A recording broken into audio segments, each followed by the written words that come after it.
কথা বলতেছে, এগুলা তাদের পিছনে হিকমত হচ্ছে মানুষের ঈমানকে ধ্বংস করা। কয়েকদিন আগে বলছে না আবুল সরকার, বাউলুন বাউলুন আল বাউলু পেশাব। এরা তো এমনি শিল্পী না, পেশাব শিল্পী। আবুল সরকার বলছিল আল্লাহ তাআলার নামে কটাক্ষ করেছে। কোন ব্যক্তি যদি আল্লাহর নামে কটাক্ষ করে, রাসূলের চরিত্র নিয়ে যদি কথা বলে, রাসূলের আদর্শ নিয়ে কথা বলে, সাহাবায়ে কেরামের আদর্শ নিয়ে যদি কথা বলে, তাহলে সে মুমিন থাকতে পারে না, সে মুমিনের দায়রা থেকে বের হয়ে যায়। আবুল সরকার সারা তো মুসলমান আনে না, তাদের আকীদা গুলো আপনারা জানলে মানে হতভম্ব হয়ে যাবেন।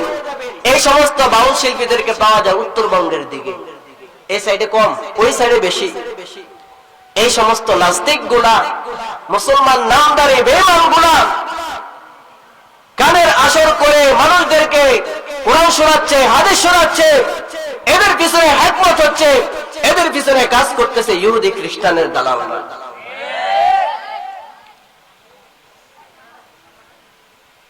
তো এই বাউল শিল্পী তাদের আকীদা